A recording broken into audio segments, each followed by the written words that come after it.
मैं इस समय जम्मू प्रेस क्लब के बाहर हूं और मेरे साथ यहां पर इस्कॉन के सदस्य यहां पर आए हुए हैं, उनकी कोर कमेटी के सदस्य भी हैं। महात्मा जी, यहां पर क्या आने का, क्योंकि यहां पर अमूमन लोग जो हैं वो प्रदर्शन करने के लिए आते हैं या फिर किसी न किसी तरीके से अपनी सुनवाई सरकार तक करवाने के लिए। आपका यहां पर आने का क्या उद्देश्य है, क्यों आए हैं यहाँ पर आने का उद्देश्य है हमारे इस्कॉन की अपनी गौशाला 1996-97 से चल रही है शांति नगर शमशान घाट के पास में, और उसी के साथ वहाँ मंदिर भी है साथ में, और एक और मंदिर अभी हमें मुट्ठी में ड्रीम सिटी में एक और मिला है।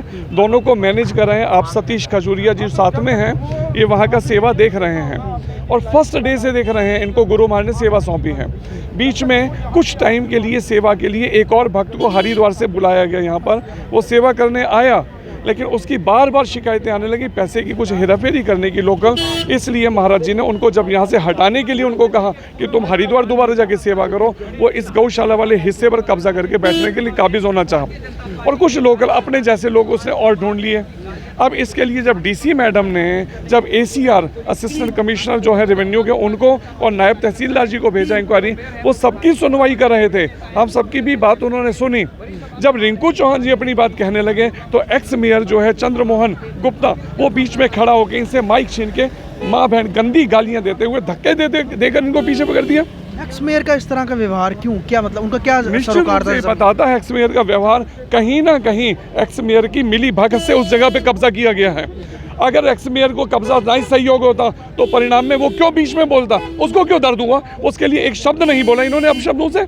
इनका वहाँ पे क्या दायित्व है, जो आप रिंकू जी की बात करें? इनका दायित्व ये है कि ये हमारे साथ में शुरू से सेवा के अंदर सहयोगी रहे हैं। ये इनकी धर्मपत्नी परिवार जो है हमारे साथ वहाँ खड़ा होकर गौ सेवा के लिए खड़ा रहा है हमेशा। और इस गौशाला में लगभग कितनी गायें हैं? लगभग यहाँ पर 50 के करीब गायें हैं और छोटे बछड़े भी हैं। और पिछली जो गायें हैं, जो अभी जब इसने कब्जा किया उसी बीच के अंदर इन्होंने गुजरों को गाय बेची है। इस निताई दास जो नरेंद्र वर्मा करके हैं, इसी गौशाला से गायें जो दूध नहीं देती थी, क्योंकि इसने से कॉमर्शियल डेयरी बनाना चाहा, उन गायों को बेच दिया और सरकारी कुछ गायें रख के और उनके अंदर शुरू कर दिया उसे। इस्कॉन इतनी बड़ी संस्था है, उसके अपने ही इंफ्रास्ट्रक्चर में अगर इस तरह की हरकत हो रही है तो संस्था बहुत बड़ी है, वो कुछ किसी भी तरह एक्शन ले सकती है, तो एक व्यक्ति पर एक्शन नहीं लिया गया। संस्था का नियम ये है कि जो संस्था के अंदर लोकल सेंटर्स जो हेडक्वार्टर हैं, वो हेडक्वार्टर उसके खिलाफ एक्शन लेता है।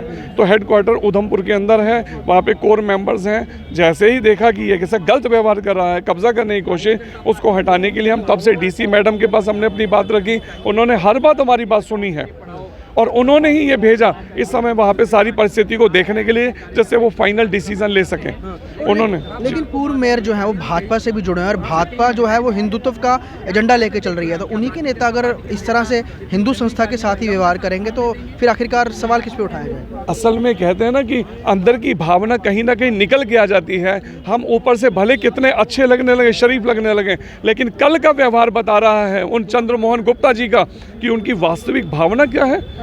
पार्टी में रहते हुए ये उनका हिंदुत्व एजेंडा है, ये इस तरह की मानसिकता है। इसलिए जम्मू कश्मीर के जो अध्यक्ष हैं रैना जी को चाहिए इनके लिए एक्शन लें और इनको पनिशमेंट मिलनी चाहिए अपने ही कार्यकर्ता से। हमारे लिए नहीं बोल, हमारे साथ में जुड़े हुए रिंकू चौहान जी जो कार्यकर्ता इन्हीं बीजेपी के हैं, उनके लिए गाली गलौज करना। कुछ भाजपा के ही कार्यकर्ता, ये भाजपा के ही कार्यकर्ता होते हुए उनके साथ दुर्व्यवहार एक्स मेयर कर रहा है। ये बताता है कहीं ना कहीं काबिज होने में इनका नाजायज तरीके से, गलत तरीके से हाथ है इनका। क्या मांग करेंगे, किस तरह की कार्रवाई? तो यही कहेंगे रिंकू चौहान जी, पहले तो कोशिश पुलिस में FIR कराने के लिए, नहीं बात सुनी जाती तो ये जाएंगे उसके बाद कोर्ट के अंदर इसके लिए उठाने के लिए इनको। और पार्टी रैना जी को भी इन्होंने रिक्वेस्ट की है कि इसको पनिशमेंट दी जाए, जैसे दोबारा ये किसी भी प्रति ऐसी उंगली उठाने में या अपशब्द या गंदी गालियां बकने में, वो भी मीडिया के सामने, इनको सबक मिलना चाहिए। बड़ी है, अगर ऐसा कुछ नहीं होता है तो आगे क्या फर्दर क्या करेंगे? अगर नहीं होता है तो उसका अगला स्टेप है डीसी मैडम से फिर हम दोबारा अगला स्टेप करेंगे।